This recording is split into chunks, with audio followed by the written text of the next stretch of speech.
일취월장하는 것 같은 느낌이 드네요. 저만 그렇게 느끼나? 예, 어쨌든 감사합니다. 우리 성가대가 인원도 다시 많지 않은 성가대인데 아주 본당을 가득 채우는 우렁찬 찬양 감사를 드립니다. 옆에 있는 분들과 함께 우리 축복의 인사 같이 잠깐 나누면 좋겠습니다. 반갑습니다. 환영합니다. 예, 축복합니다. 오늘 아침 하나님께서 우리에게 주시는 말씀은 구약 성경 이사야서 말씀이 되겠습니다. 이사야 40장 우리에게 아주 익숙한 구절이지만 오늘 특별히 대강절을 맞아서 우리가 함께 좀 묵상했으면 하는 말씀입니다. 이사야 40장 1절부터 8절까지 말씀을 먼저 제가 봉독하도록 하겠습니다. 이제 하나님 말씀을 받들어 읽습니다. 너희의 하나님이 이르시되 너희는 위로하라. 내 백성을 위로하라. 너희는 예루살렘의 마음에 닿도록 말하며 그것에게 외치라. 그 노역의 때가 끝났고 그 죄악이 사함을 받았느니라. 그의 모든 죄로 말미암아 여호와의 손에서 벌을 배나 받았느니라 할지니라 하시니라. 외치는 자의 소리여 이르되 너희는 광야에서 여호와의 길을 예비하라. 사막에서 우리 하나님의 대로를 평탄하게 하라. 골짜기마다 도두어지며 산마다 언덕마다 낮아지며 고르지 아니한 곳이 평탄하게 되며 험한 곳이 평지가 될 것이요 여호와의 영광이 나타나고 모든 육체가 그것을 함께 보리라. 이는 여호와의 입이 말씀하셨느니라. 말하는 자의 소리여 이르되 외치라.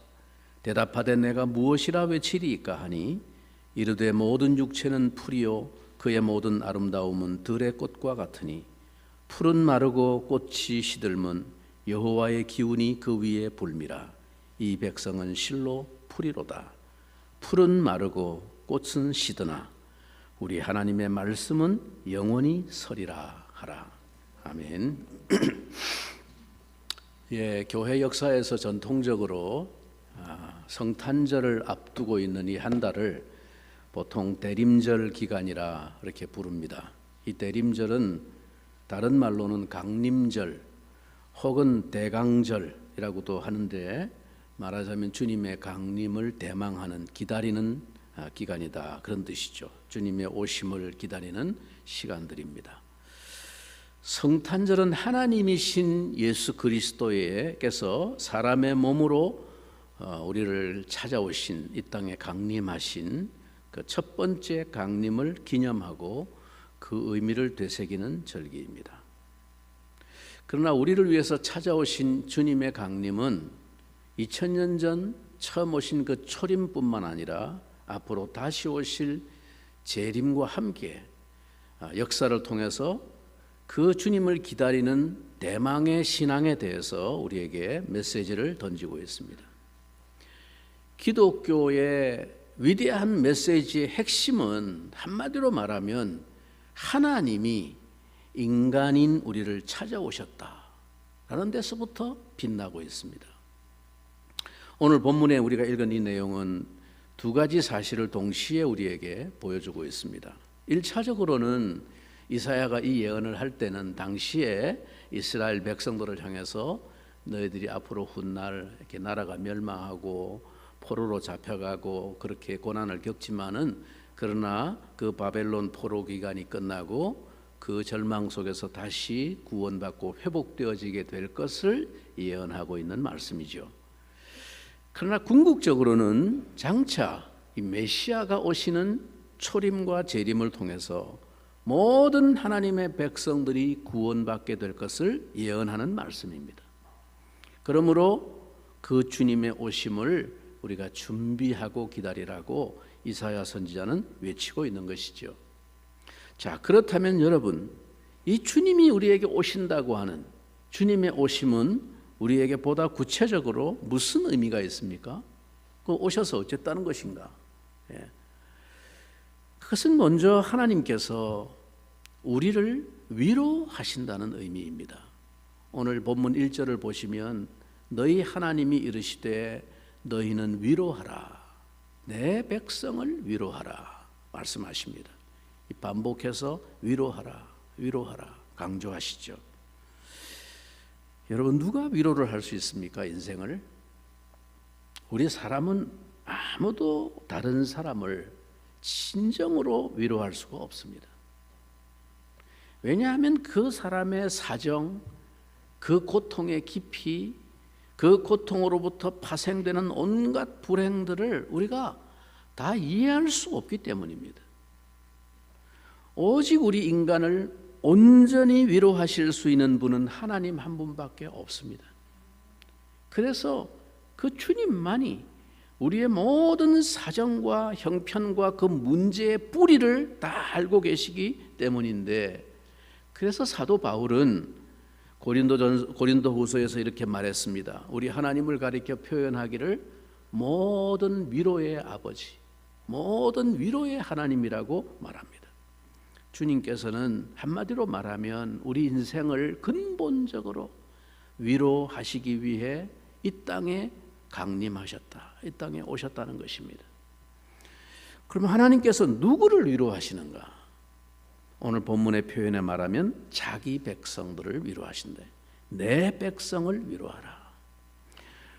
여러분, 우리가 비록 범죄하여 형벌을 받을 수밖에 없었지만 우리는 여전히 하나님의 백성입니다. 진노하셨지만은 다시 은혜로 긍휼히 여기시고, 치셨으나 다시 싸매어 주시고, 벌하셨으나 다시 회복시켜 주시는 것은 우리가, 이스라엘 백성들이 바로 주님의 백성이기 때문입니다. 그런 의미에서 오늘 우리는 주님의 위로를 기다리는 자들입니다. 그래서 주님의 위로를 기다리는 자란 바로 그리스도의 오심을 준비하는 사람이죠.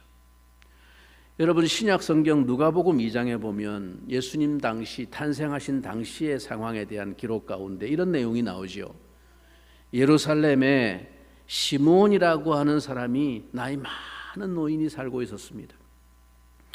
그 누가복음 2장 25절에 보니까 이 사람이 의롭고 경건하여 이스라엘의 위로를 기다리는 자라, 그렇게 표현합니다. 이스라엘의 위로를 평생 그 위로가 이루어지기를 기다리고 있는 사람이었는데 성령이 그 위에 계시더라. 여러분, 이 시몬은 하나님이 약속하신 메시아를, 그리스도를 보기 전에는 죽지 아니하리라 하는 성령의 계시를 받았습니다. 너는 그리스도가 오기까지는 죽지 않을 거야. 네 눈으로 그리스도를 보기까지는 죽지 않을 거야 라는 성령의 음성을 들었던 사람이에요.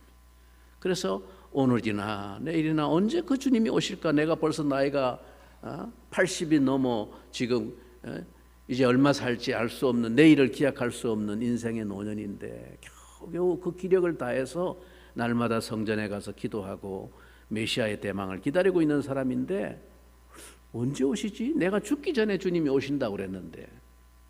그런데 어느 날 성전에 들어갔다가 마침 아기 예수의 부모인 요셉과 마리아가 그 아기 예수를 품에 안고 정결 예식을 행하기 위해 성전에 데리고 온 모습을 보게 됩니다.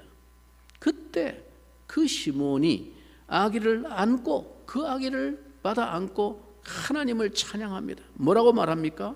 주제여, 만군의 주제이신 하나님, 이제는 말씀하신 대로 종을 평안히 놓아주시는도다. 내가 이제 기다리던 그리스도를 드디어 보았으니 나는 이제 평안히 하나님 나라로 갈 때가 되었다라는 것이죠.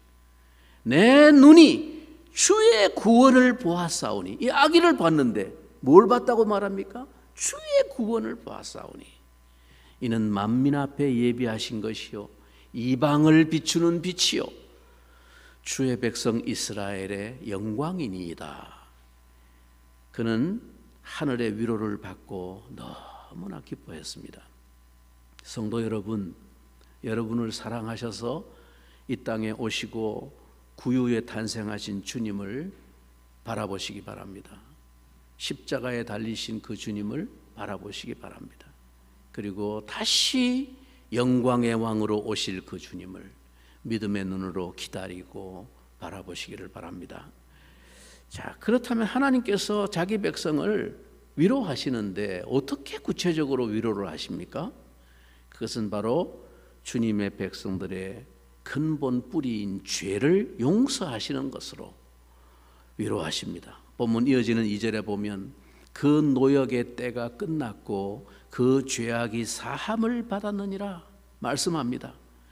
여기서 노역의 때라고 하는 것은 유대 백성들의 바벨론 포로 기간을 의미하고 있습니다. 이제 그 고통당하는 기간이 끝났다는 것이죠.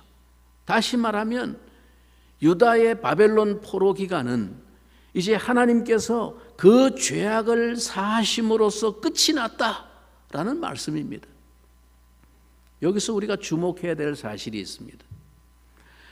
그것은 이사야가 지금 이 예언을 할 때 당시는 아직 유다 백성이 포로로 잡혀가기 훨씬 전이라는 것입니다.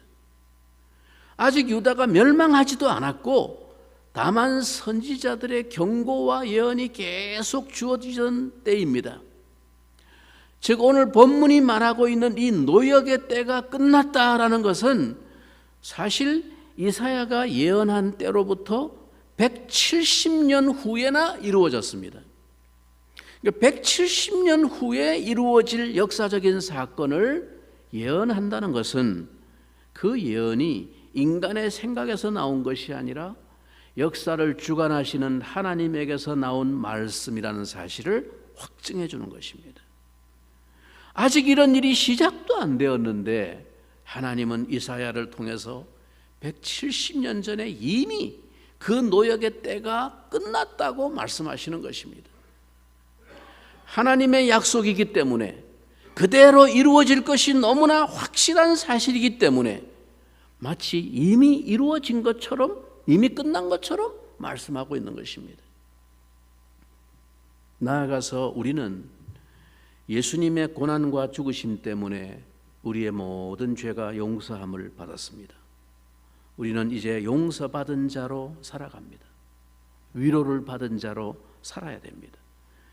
이 땅에 살지만 이미 새 하늘과 새 땅에 들어가 있는 자로 우리가 사는 것입니다.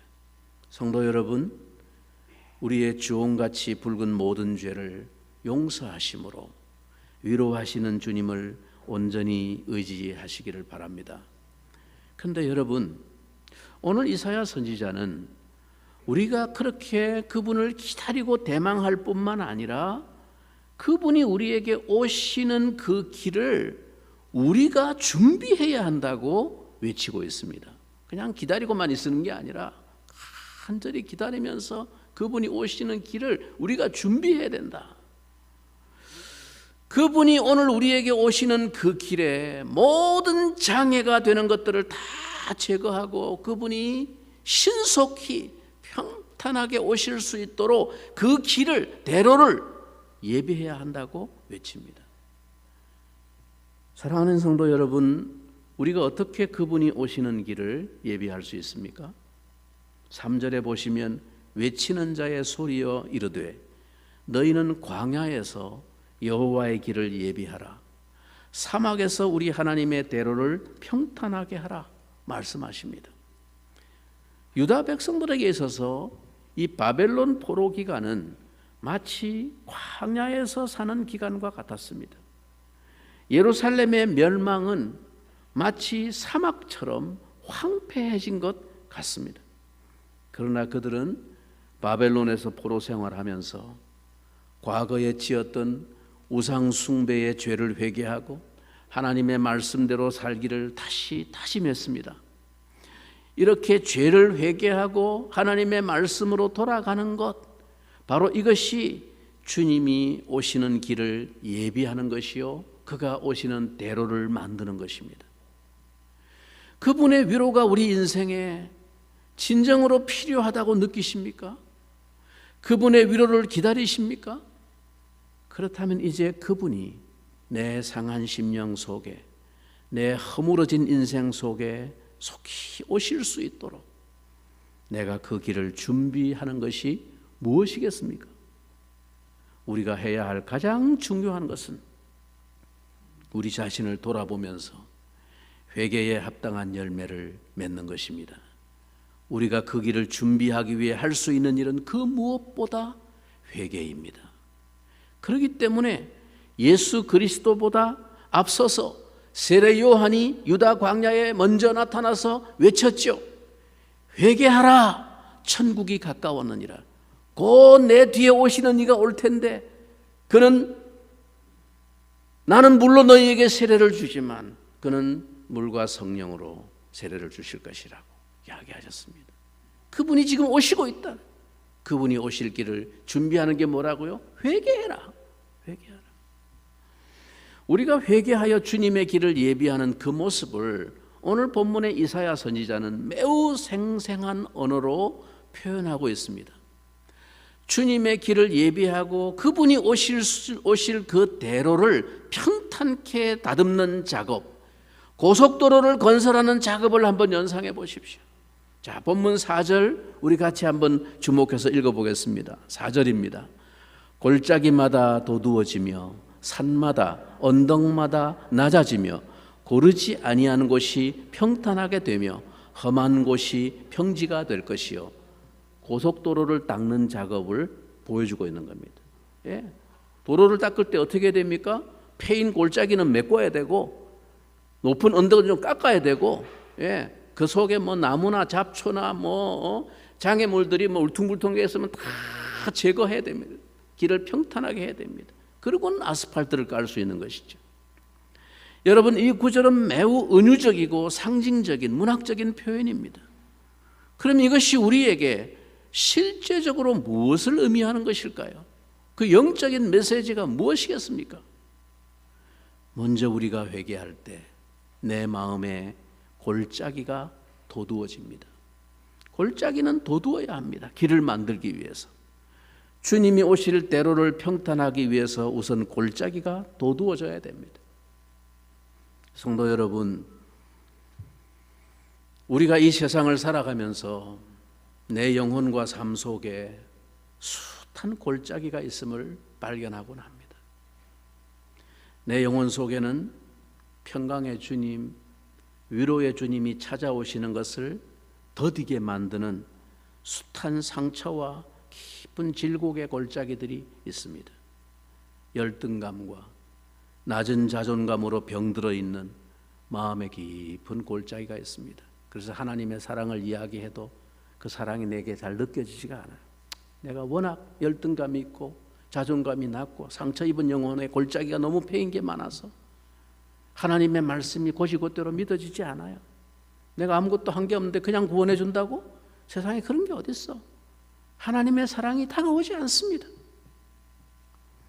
우리 속에는 나를 깊이 병들게 만드는 죄의 깊은 골짜기가 있습니다.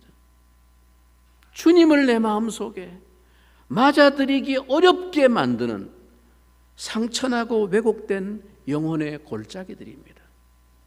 내 영혼에 깊은 절망과 낙심의 골짜기가 있어서 주님께로 통하는 길이 보이지 않습니다.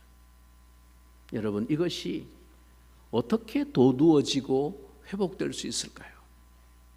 나의 영혼과 자아를 깊이 병들게 하고 상처로 깊이 패인 죄의 뿌리들을 보면서 회개해야 합니다. 주님 앞에 겸손히 엎드리면 주님께서는 이 골짜기들을 그 주님의 사랑과 위로로 도두어 주십니다. 우리의 존재의 참된 가치를 일깨워 주시고 우리 영혼을 도두어 주십니다. 주님 안에서 내 자신을 새롭게 바라보는 건강한 자존감과 정체성을 가지게 됩니다. 그분의 사랑을 확신하며 다시 그분의 오심을 기쁨으로 맞이할 수 있도록 우리 영혼의 골짜기를 도두어 주시죠. 그때 우리 영혼 속에는 비로소 주님을 향한, 주님과 직통하는, 주님을 향한 내 마음의 시온의 대로가 뚫리는 것입니다. 우리가 겸손히 회개함으로 하나님께서 우리와 함께 하시는 그 임마누엘의 은혜가 저와 여러분에게 풍성히 주어지게 되기를 축원합니다. 또한 우리가 회개할 때 반대로 산과 언덕은 낮아집니다. 무슨 뜻일까요? 우리 인간의 근본적인 죄가 무엇입니까? 하나님과 같이 되고자 하는 교만입니다. 스스로 자신을 높이는 것입니다.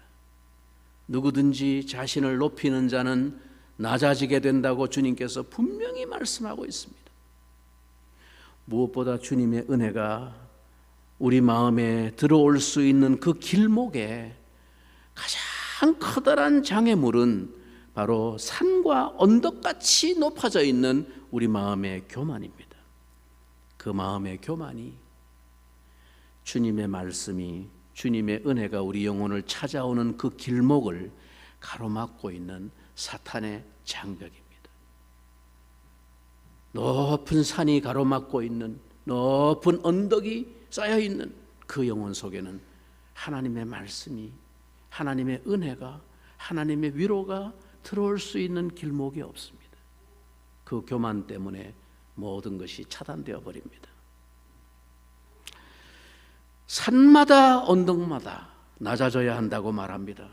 그러므로 우리는 높아져 있는 우리의 마음을 낮추어야 합니다. 우리 속에 있는 자만과 아집이 없어질 때 비로소 주님을 향한 시온의 대로가 우리 마음에 열리고 하나님의 통치와 다스림이 우리 심령 속에 이루어질 것입니다. 여러분, 주님께서는 이 땅에 오실 때 촌동네 무명의 한 처녀인 마리아를 통해서 이 땅에 오셨습니다. 천사 가브리엘을 통해서 하나님의 독생자를 잉태했다는 소식을 듣고 마리아는 이렇게 하나님을 찬양합니다.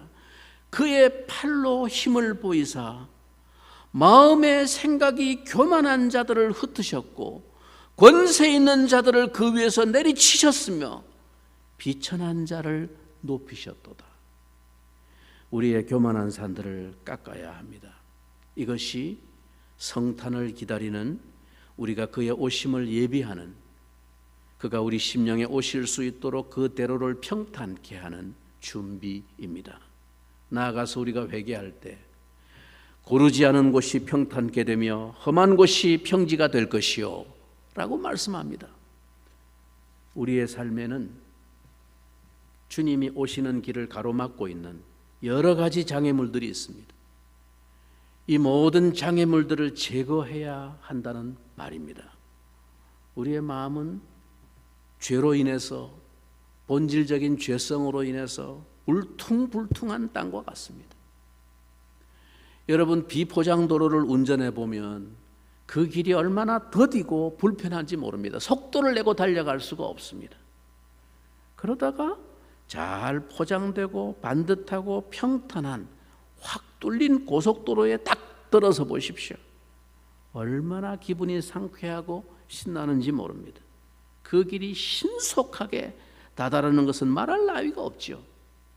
여러분, 우리 심령의 상태가 이와 같다는 것을 비유적으로, 상징적으로 표현하고 있는 말씀입니다. 더러운 마음들, 음욕과 시기와 탐욕과 갈등과 대립과 미워하는 마음이 있는 곳에 주님이 오실 수가 없습니다. 그 장애물들 때문에. 성도 여러분, 오늘 우리의 마음이 주님이 속히 다가오시기에 장애가 되는 고르지 않은 길, 험한 길은 아닌지, 그러므로 우리는 회개함으로 우리의 마음을 깨끗하게 비워야 합니다. 성령께서 우리의 울퉁불퉁한 마음을, 평탄치 못한 내 마음을 평탄케 해주시기를 간구해야 합니다. 사탄이 주는 모든 장애물들을 제거해야 합니다. 사탄은 에덴 동산에서부터 지금까지 하나님의 구원 사역을 방해합니다. 사탄은 지금 우리에게도 유혹의 손길을 뻗쳐 넘어뜨리려고 합니다. 세상의 정욕과 안목의 정욕과 이생의 자랑과 시기와 분쟁, 이런 것들을 통해서 우리를 끊임없이 유혹합니다. 우리 마음에 파도를 일으킵니다. 우리 마음에 요동치게 만듭니다.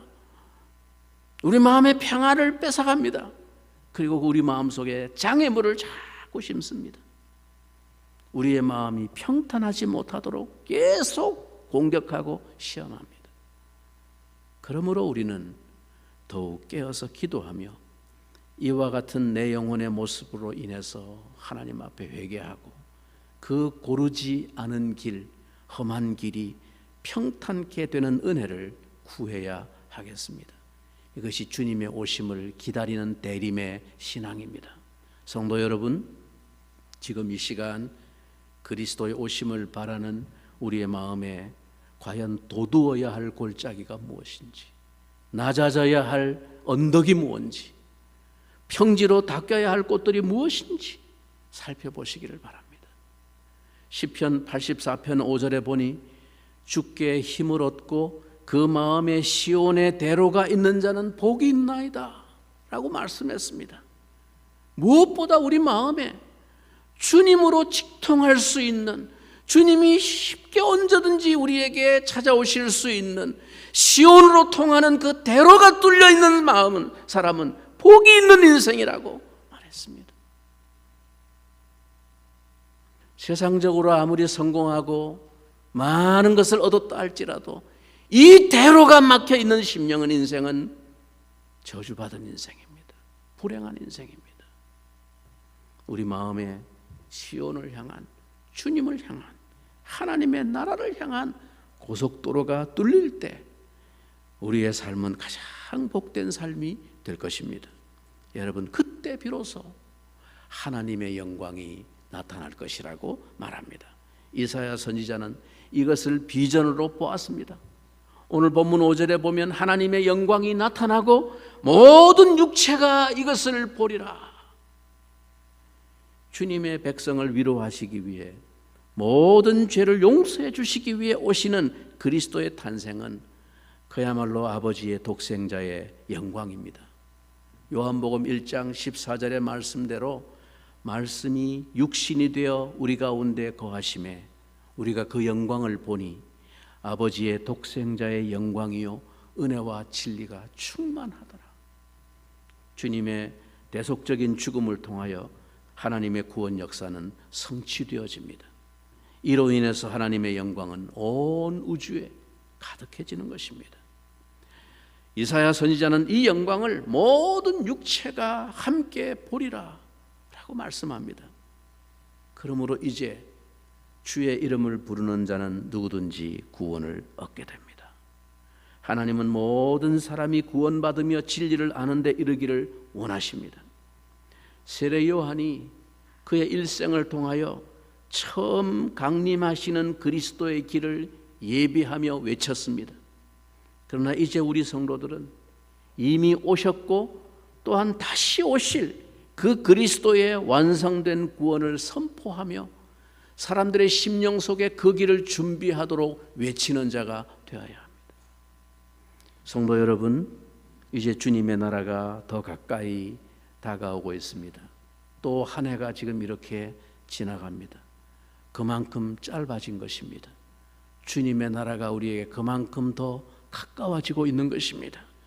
다시 오실 주님께서 성령으로 미리 우리 안에 와 계십니다. 그리고 우리를 위로하십니다. 우리의 모든 죄를 용서해 주십니다. 그리고 우리가 온전히 회개하도록 도와주십니다. 우리 안에 모든 상처와 갈등과 열등감으로 깊이 패이고 낮아진 골짜기를 돋우어야 하겠습니다. 나도 모르게 높아져 있는 교만의 산들이 깎이고 낮아져야 하겠습니다. 내 마음에 고르지 못하고 험한 가시들이 다 제거되고 평지가 될 때까지 나의 내면의 실상을 들여다보며 진실한 회개와 간구로 그 시온의 대로를 닦아야 하겠습니다. 하나님 나라를 향해 달려가는데 방해가 되는 모든 장애물들을 벗어버리고 우리 마음에 하늘을 향한 고속도로가 뚫리기를 바랍니다. 그 마음에 시온의 대로가 있는 자는 복이 있습니다. 그런 심령에는 날마다 언제라도 영광의 주님이, 위로의 주님이 다가오실 수 있기 때문입니다. 주님의 오심을 기다리는 이 대림절, 대강절 기간이 우리 각자의 심령에 그 대로를 예비하고 평탄케 하는 진실하고 겸손한 자기 성찰과 기도의 시간들이 되기를 바랍니다. 그래서 그 위로의 주님으로 말미암아 우리 영혼이 소생하는 새 은혜를 충만하게 누리게 되기를 우리 주님의 이름으로 간절히 축원합니다. 우리 같이 한번 기도하겠습니다. 이 대림절 기간을 우리가 지나면서 우리를 위해 오실 주님, 위로의 주님으로 오셔서 우리의 모든 죄를 사하시고 우리와 교통하시며 우리와 함께 하시고 우리 속에 시온의 대로가 연결되어서 주님과 마음껏 교통할 수 있는 복된 인생으로 우리를 불러주신 그 은혜를 기억하면서 주님께서 우리에게 그 은혜를 주시려고 다가오시는데 내 심령의 길들이 준비되지 않아서 혹시 주님의 은혜가 내 심령에 임하는데 여전히 장애가 되고 있는 요소들은 없는지 이 대림절 기간 동안에 겸손히 우리 자신을 돌아보면서 회개하고 기도함으로 주님 오시는 그 기쁨을 맞이하는 우리 심령이 되게 해 주시옵소서. 우리 같이 한번 통성으로 기도하겠습니다. 자비로우신 주 하나님, 우리 아버지,